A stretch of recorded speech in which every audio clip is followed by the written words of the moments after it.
Next is section 48 chapter 12 conduct of inquiry. Section 48 क्या कहता है? In order to ascertain facts finding के लिए an inquiry may be conducted as provided below. कैसे inquiry होगी, initiate कौन करेगा, ठीक है, ये सब हम इसमें पढ़ेंगे। सबसे पहले है इनिशिएटिंग अथॉरिटी। द अथॉरिटी खुद से, board, hearing officer, STEO as the case, और enforcement officer as the case में भी अपॉन ऑन मोशन खुद से भी इंक्वायरी जो है वो इनिशिएट कर सकते हैं। और upon receipt of information from a complainant, किसी कंप्लेनेंट ने इंफॉर्मेशन ला कर दिया है उसके नतीजे में भी इनिशिएट कर सकते हैं। इनिशिएट करना मीन्स स्टार्ट कर सकते हैं खुद से। अब विसल ब्लोअर डिस्क्लोजर, किसी रैंडम पर्सन ने आके जो है कोई इन्फॉर्मेशन दी है किसी क्राइम के हवाले से, किसी इंक्रोचमेंट के हवाले से, किसी पब्लिक न्यूसेंस के हवाले से, तो जो इन्फॉर्मेशन ला कर देता है उसे विसल ब्लोअर डिस्क्लोजर कहते हैं। और on a reference from a department, किसी डिपार्टमेंट की तरफ से कोई रेफरेंस आया है या रेफ़र किया गया है मामला, तो उसमें इंक्वायरी इनिशिएट कर सकते हैं। Regarding any offence under the act और स्केड्यूल लॉज में भी मे इनिशिएट एन इंक्वायरी। उसके अलावा इंक्वायरी ऑफिसर कौन है? Upon initiating of inquiry the initiating authority, जो भी इनिशिएट कर रही है, मे कंडक्ट इंक्वायरी इटसेल्फ, खुद से भी कर सकती है, और appoint any inquiry officer subordinate to it, और अपने मातहत कोई भी इंक्वायरी ऑफिसर को भी अपॉइंट कर सकती है कि वो उस मैटर में इंक्वायरी करे। And senior to the person under inquiry to conduct such inquiry. उसके अलावा क्या है? Procedure to conduct inquiry. Procedure क्या होगा? The inquiry officer may inspect the site, वो कैसे करेगा inquiry?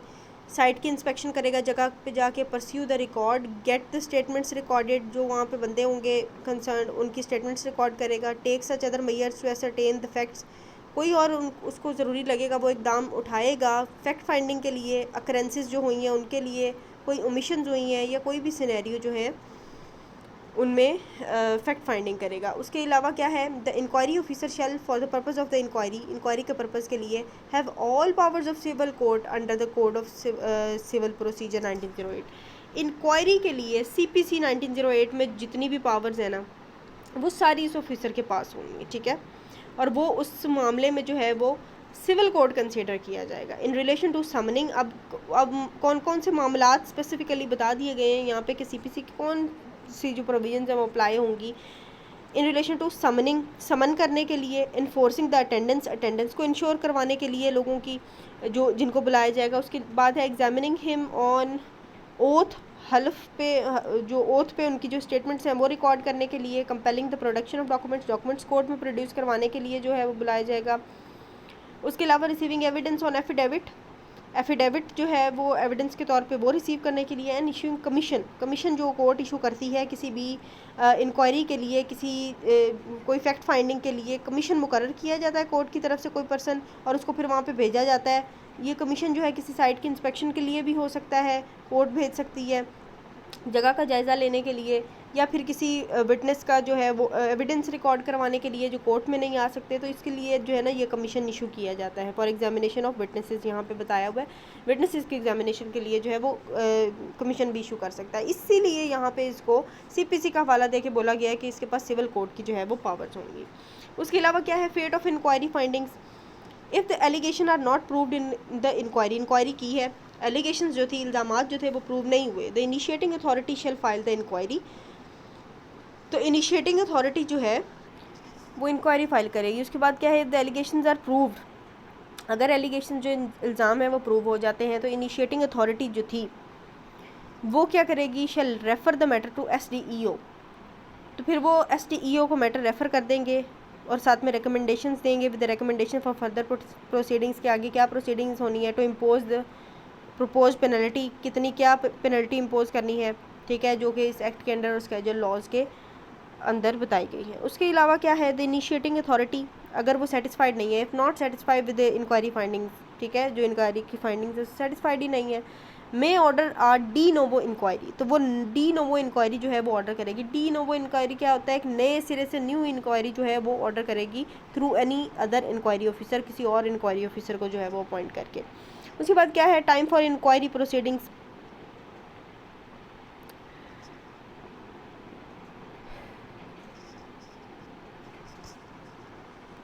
The initiating authority shall fix a time period within which the inquiry has to be completed, कि इनिशिएटिंग अथॉरिटी जो होगी वो एक टाइम पीरियड फिक्स करेगी कि इतने टाइम पीरियड के अंदर अंदर जो इंक्वायरी है ना वो कंप्लीट होनी चाहिए।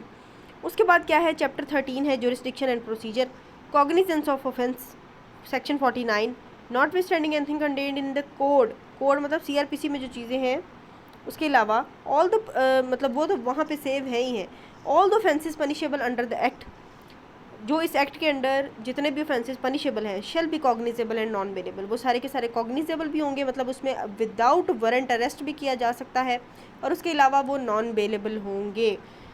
सबसेक्शन 2 है, the SDEO may conduct an inquiry himself और through any inquiry officer as provided under the act, वो खुद से भी इंक्वायरी कंडक्ट कर सकता है, किसी इंक्वायरी ऑफिसर के थ्रू भी जो है वो इंक्वायरी कंडक्ट कर पा सकता है। उसके अलावा क्या है, convert the findings of the inquiry held under the act into FIR, जो फाइंडिंग्स इंक्वायरी के नतीजे में मिली हैं उसके बेसिस के ऊपर वो FIR जो है वो भी उसको FIR में भी कन्वर्ट कर, मतलब FIR रजिस्टर कर सकता है on the recommendations of initiating authority की रिकमेंडेशन के ऊपर। उसके अलावा क्या है, register an FIR on the complaint और रिपोर्ट ऑफ इन्फोर्समेंट ऑफिसर की रिपोर्ट के ऊपर, या कोई कंप्लेंट आई है उसके पास तो उसके नतीजे में FIR जो है वो भी रजिस्टर कर सकता है। उसके अलावा क्या है, register an FIR directly if the circumstances are so glaring and commission of offense is evident, अगर उसे पता चल गया है कि कमीशन ऑफ ऑफेंस हुआ है, वो एविडेंट है on the face of record, वो पता चल रहा है कि ऑफेंस हुआ है, तो वो फौरी तौर पे खुद से जो है FIR जो है वो डायरेक्टली भी रिकॉर्ड कर सकता है विदाउट एनी इंक्वायरी। उसके अलावा सबसेक्शन 3 है, the enforcement officer and hearing officer shall be empowered to impose fines, यहाँ पे ये दोनों जो है इन्फोर्समेंट ऑफिसर भी और हेयरिंग ऑफिसर ये क्या करेंगे, एम्पावर्ड हैं कि फ़ाइन इम्पोज कर सकें और and take such other actions under the act और schedule laws as may be prescribed, और इस एक्ट या स्केड्यूल लॉज के अंदर जो एक्शंस जो हैं वो ज़रूरी लगेंगे इनको वो करेंगे। सबसेक्शन 4 क्या है, an offense under the act shall be triable by magistrate, जो इस एक्ट के अंदर जो ऑफेंस है वो मजिस्ट्रेट ट्राई करेगा appointed under section 14A of the code, जिसको CRPC का सेक्शन 14A जो है वो अपॉइंट करता है। उसके बाद क्या है, सेक्शन 50 है, bar of jurisdiction, no court other than the court shall have the jurisdiction to.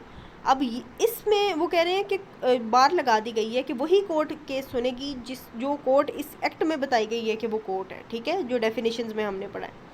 सबसे पहले question of the validity of action taken, ठीक है, मतलब कोई और कोर्ट जो है उसके पास जुरिस्डिक्शन नहीं है कि वो क्वेश्चन कर सके कोई भी एक्शन अगर लिया गया है कोई और इंटेंडेड टू बी टेकन या लेने लगे हैं कोई एक्शन, और ऑर्डर मेड कोई ऑर्डर हुआ है, और anything done or purported to have been done under the act, इस एक्ट के अंदर जो भी ये सारे काम हुए उनकी वैलिडिटी को क्वेश्चन करना किसी और कोर्ट का काम नहीं है, सिवाय वो कोर्ट कर सकती है जो इस एक्ट के अंदर बताई गई है। उसके बाद क्या है, इसका सबसेक्शन B क्या है, एंटरटेन एनी एप्लीकेशन, कोई एप्लीकेशन आई है उसको एंटरटेन करना, और इनिशिएट प्रोसीडिंग्स कोई है उनको इनिशिएट करना, और ग्रांट एनी इंजंक्शन, कोई मतलब इंजंक्शन ग्रांट करना मतलब स्टे ग्रांट करना, ठीक है, और स्टे और otherwise make any interim order, या फिर कोई इंटरम ऑर्डर, इंटरम मतलब जो शुरू में ऑर्डर होता है, इंटरम रिलीफ देना फॉर एग्जांपल या ETC, in respect of any order made or action taken under the act, and no such order shall be called in question other than by the way of appeal under the act, और वो अगर question हो रहा है इन चीज़ों के ऊपर वो तो वो कैसे होगा, bye the way of appeal होगा, अपील के अलावा नहीं हो सकता। उसके बाद क्या है, रिप्रेजेंटेशन, सेक्शन 51, एनी ऑफेंडर भी रिप्रेजेंटेशन फाइल कर सकता है हेयरिंग ऑफिसर के सामने अगर वो अपने आप को एग्रीव्ड समझता है, or a complainant aggrieved by the action, और किसी ऑफिसर के एक्शन के अगेंस्ट अगर कोई कंप्लेनेंट है, कोई अपने आप को एग्रीव्ड समझता है कोई भी है, तो वो ऑर्डर और any penalty impose by the enforcement officer, मतलब किसी ऑर्डर के अगेंस्ट किसी फ़ाइन या पेनल्टी उनके ऊपर इम्पोज हुई है तो ऑफेंडर या कोई भी कंप्लेनेंट है तो वो दोनों रिप्रेजेंटेशन जो है वो फाइल कर सकते हैं, मे submit a representation before the hearing officer, ठीक है, हेयरिंग ऑफिसर के सामने। उसके अलावा क्या है, सेक्शन 52 है, अपील्स के बारे में है, any offender who is aggrieved by any decision of hearing officer के डिसीजन के सामने भी वो अपने आप को एग्रीव्ड समझ रहे हैं कि डिसीजन इन्होंने ठीक नहीं किया, on a representation filed by him, जो उसने रिप्रेजेंटेशन फाइल की थी उसके नतीजे में वो क्या कर सकते हैं, may within 30 days of such decision, उस डिसीजन के होने के 30 दिन के अंदर अंदर prefer an appeal to the commissioner of concern division, जिस डिवीजन में वो हैं उस डिवीज़न के कमिश्नर के सामने जो है अपील की जा सकती है। अब एपिलेट फोरम कौन सा है, ये चीज़ इंपॉर्टेंट है। कमिश्नर की जो अदालत है वो एपिलेट फोरम है। हियरिंग ऑफिसर के बाद आप कहाँ पे जाके अपील कर सकते हैं, कमिश्नर के पास जाकर कर सकते हैं। सबसेक्शन 2 है, an appeal preferred under subsection 1 shall be dispose of by the commissioner with in a period of 45 days from filing of such appeal. Appeal file हो गई है, अब कमिश्नर बाउंड है कि वो 45 डेज के अंदर अंदर फाइल होने के बाद 45 दिन के अंदर अंदर उसका फैसला करेगा। सबसेक्शन 3 है, any person agreed by the decision of commissioner. अगर कमिश्नर के ऑर्डर के खिलाफ अपने आप को एग्रीड समझता है, उसका फैसला भी नहीं वो मान रहे, तो क्या होगा, मे विद इन 30 डेज, तो 30 दिन के अंदर अंदर of receipt of the decision के 30 दिन के अंदर अंदर फाइल सेकंड अपील, तो फिर ये सेकंड अपील मानी जाएगी बिफोर द कोर्ट। एंड वो कोर्ट कौन सी होगी, वही जो हमें इस एक्ट में बताई गई है। कोर्ट में अपील करेंगे and the court shell decide such appeal with in 90 days of its filing. Appeal file हो गई है, सेकंड अपील फाइल हो गई है, तो 90 डेज। पहली अपील किधर होनी है, कमिश्नर की अदालत में, उसने 45 दिन के अंदर अंदर फैसला करना है। दूसरी अपील किधर होनी है, दूसरी अपील होनी है कोर्ट में, तो कोर्ट ने कितनी देर में फैसला करना है, 90 डेज के अंदर अंदर। और अपील आपने करने कितने दिन के अंदर अंदर है, फाइल 30 डेज के अंदर अंदर करनी है। उसके बाद सेक्शन 53 है, redressal of grievances, any person aggrieve by any alleged misuse of authority. कोई अपने आप को एग्रीव्ड समझता है, उसने वो समझता है कि अथॉरिटी ने या किसी ऑफिसर ने या किसी एम्प्लॉय ने जो है वो अपनी हद से तजावुज़ किया है या अपनी पावर्स का मिसयूज़ किया है, तो वो क्या कर सकते हैं, may in addition to any other remedy provided in the act. इस एक्ट में जो रेमेडी मतलब उनके पास अगर वो मौजूद है, जैसे कि वो रिप्रेजेंटेशन फाइल कर सकते हैं, फाइल अ कंप्लेंट, उसके अलावा वो कंप्लेंट भी फाइल कर सकते हैं अगेंस्ट सच ऑफिसर और एम्प्लॉय, ठीक है, before the grievance redressal commissioner. अब ग्रीवियंस रिड्रेसल कमिश्नर के पास वो अलग से कंप्लेंट भी फाइल कर सकते हैं। और if no such officer is appointed, अगर वो ऑफिसर अपॉइंटेड ही नहीं है, before the chairperson of the board, तो फिर बोर्ड के चेयरपर्सन के पास वो कर सकते हैं। बोर्ड का चेयरपर्सन कौन होता है, डीसी होता है, ठीक है, हम ऊपर पढ़ के आए हैं। So this was all about our today's lecture. Thanks for watching the video, and if you like the video then don't forget to like, share and comment. Thank you so much.